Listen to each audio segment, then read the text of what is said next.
Good afternoon, everyone.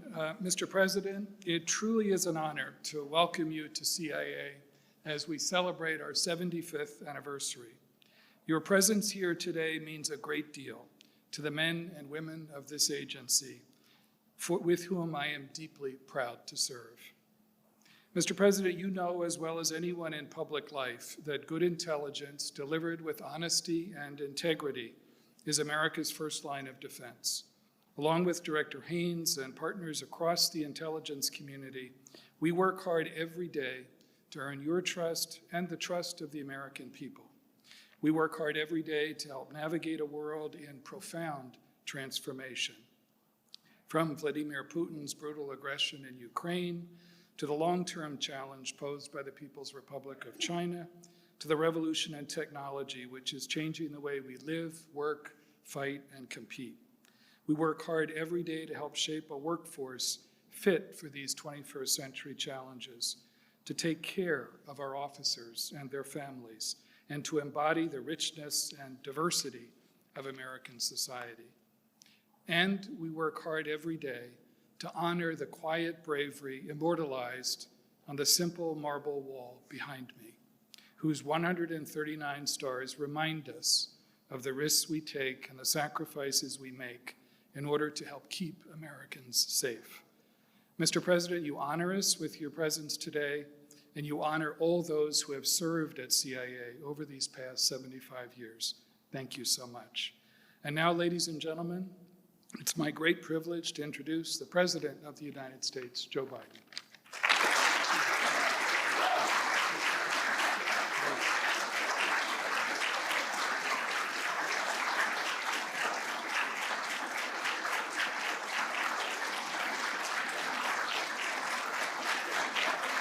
Thank you very much. Thank you, thank you, thank you. It's so good to be back. This is my third time standing before these stars to speak, and in my life in public, my time in public office, and it's a great honor. I was saying to some of the folks, and Avril's heard me say this before, along with Bill, that I've been involved with your agency for not 75 years, but I hate to admit it, 52 years.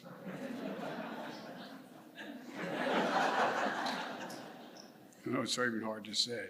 At any rate, but there was a time when there were questions raised about the agency in the so-called Church Committee way back in the early 70s. And that's when they set up intelligence committees in the United States Senate, although I know you doubt that intelligence in the Senate, but I'm joking. But in the House of Representatives, and I was appointed to that committee by a great man, straight as an arrow, named Mike Mansfield, the senator from Montana. They called him Iron Mike, and he I think, I may not positive, but I think the next youngest person on the committee was, I think, 28 or 29 years older than I was. So I've been new, and I've been watching from that day on, and been deeply involved either as a member of the Intelligence Committee or the chairman of the Foreign Relations Committee, or doing national security issues as vice president, and to today. And you're an incredible group of people, incredible group of people. Before I move to my specific remarks I want to talk about today, I'd like to say just a very few words about the horrific, shocking killing of my friend, Japanese Prime Minister Abe. I became acquainted with him when I was vice president. I hosted him. He hosted me in Japan. And I just stopped by the Japanese embassy to see the ambassador and sign the condolence book for the Japanese people. I knew him well, and we worked together closely for years, and we spoke and consulted one another when I served as vice president. And he was deeply committed to strengthening the alliance and friendship between the United States and Japan, and pursuing an open and free Indo-Pacific region. And service to his country and his people was in his bones. Even after he stepped down from public office, his focus on his health, he stayed engaged. He cared deeply, and I hold him in great respect. This attack has had a profound impact on the psyche of the Japanese people. This is a different culture they're not used to, as unfortunately we are. Here in the United States, we know how deep the wounds of gun violence go from communities that are affected. And this assassination is a tragedy that all the people of Japan are feeling. Today, I'm keeping his wife and family in my prayers, and the United States is standing in solidarity with our ally Japan, with confidence in the strength of Japan's democracy as they approach their elections on Sunday. Director Burns, Director Cohn, and I'm honored to be here, standing in front of this hallowed wall to honor 75 years of this proud institution and so many faithful public servants. As Director Haynes, thank you for your being here today as well. For 75 years, our nation's intelligence professionals have worked unceasingly and sacrificed willingly to make our country safer. And that's not hyperbole, that's a simple, straightforward fact. And as we celebrate the history of this agency, we'll never forget those who have laid down their lives in service to this nation. 139 stars behind me, 2 added just this year. Each a patriot whose sacrifice we'll always honor, and whose legacies live on in each of you as you continue their work. You know, so often you have to keep your identity secret, sometimes even in death, that we don't get the chance to thank you enough. It's for all that you do. You have to keep it secret, so many of you. You ask for no recognition or personal acclaim, knowing that the quiet bravery of the women and men of this agency echoes loudly all around the world, and I assure you it does around the world. In lives saved, in crises averted, in truths revealed, in decisions of the 75 years of American presidents made better because of the insights you provided. And again, it's not an exaggeration. In the years between leaving office as vice president and winning the nomination for president, the thing I missed most, and I mean it sincerely, I was a professor at the University of Pennsylvania, but I missed, you're gonna think I'm nuts, but I missed waking up every morning and seeing the PDB. No, seriously. Every single morning, except from the time I was 26 years old, 27 years old, 37 years old, until I left the vice presidency. Every morning I got up and I knew what was happening around the world in detail, and in many cases in sharp relief. It's indispensable to me as I face some of the difficult decisions to have the best possible information provided by the most capable, reliable intelligence community in the world. And again, not hyperbole. You are clearly the best in the whole world. It was thanks to the incredible work of our intelligence professionals that we were able to forewarn the world when Vladimir Putin was planning in Ukraine. We saw what he was doing. You saw it. The forces he was amassing, the plans he was making, exposing Putin's playbook punched a gigantic hole in the pretense and discredited his lies about what we were doing in Ukraine. Without revealing sources and methods, that's been critical to our ability to rally our allies and partners around the world. Again, not an exaggeration, to keep them united. I imagine, General, you wondered whether we could. Many thought, could we keep NATO alive? Could we keep it completely coherent and together? And by the way, I've spent well over 135 hours doing just that on almost a daily basis, because Putin counted on the ability to break up NATO and to break our resolve. This organization changed dramatically since President Truman signed this into law, the National Security Act of 1947, which created the CIA. Wars have been fought, peace negotiated, new countries formed, technology has empowered more people, but also emboldened many to abuse that power. It's made our world smaller than it's ever been.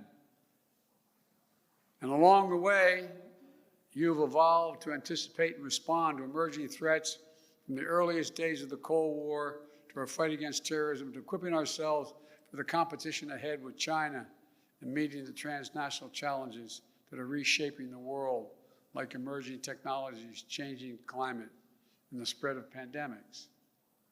You're sort of the key to all of it. Every step,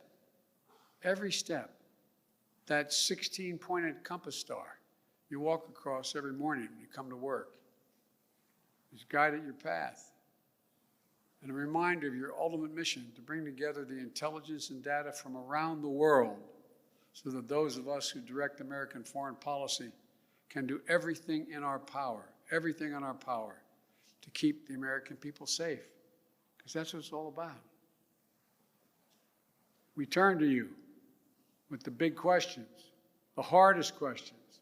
We count on you to give us the best unvarnished assessment of where we are, and I emphasize unvarnished. That doesn't mean I expect to always get it 100% right, but it does mean that I expect you to tell me the truth, no matter what. No matter what. I expect each of you to honor the democratic values and ideals that form the core of our nation's strength. We're the most unique nation in the history of the world. That's not hyperbole. We're the only nation in the world based on an idea, not ethnicity, not geography, not religion. We hold these truths to be self-evident. We've never lived up to it, but we've never walked away from it. And one of the reasons to guarantee that doesn't happen is the unvarnished truth. Because in this week, when we celebrate our nation's independence, remember that America is the strongest when we lead, not just by the example of our power, but the power of our example. That's why most nations follow us, the power of our example. And folks, although much of your work you do is going to remain unseen, by necessity to protect you and your families, to safeguard the sources and methods, where possible, we have to seek to balance secrecy with transparency, to shine a light on atrocities, to prevent plots or threats or acts of aggression before they happen. Because the greatest value of our intelligence collection is the good we do with it. As we celebrate 75 years of this agency, I know you're also honoring the trailblazers who helped make this institution what it is, the women and the men who changed the game or set the standard for intelligence profession. You know, it's an important reminder, just like these stars behind me, that's what sets this agency apart, has always been what sets you apart, are the people. That's what sets you apart. And just like the work of every part of our government, our intelligence is more robust when we tap the full strength of our diversity as a nation. When I first stood here years ago, I looked out, there weren't nearly as much diversity as there is today. Women, people of color, men. You know, that's something Wild Bill Donovan knew when he created the Office of Strategic Services to collect intelligence to help us win World War II. And if diversity was essential to intelligence work in the 40s, this mission is critical today. If everyone brings the same ideas, the same experience, the same skill sets to work, it leaves some pretty big blind spots in our security. I also know that your work can be incredibly demanding. For the last 20 years, we've asked you to keep a relentless pace, serving in the face of physical dangers, daunting challenges. So let me just close by saying your health, your physical health and well-being are critically important to me and to your leadership here at the CIA. And as your president and your #1 consumer of your work, I have the greatest respect for you, for the sacrifices you and your families make for the country, not just you. There's an expression, Keats, they also serve only stand and wait. Think of your families, all the sacrifices they've made. I know that you'll continue to honor and uphold the highest traditions of the CIA and the highest values of this nation for the next 75 years and beyond. And you continue to serve as the bedrock of our national security as well as our national strength. So thank you for all that you do. May God protect you all and the work that keeps this nation safe from harm. And may God protect our troops. Thank you, thank you, thank you, thank you.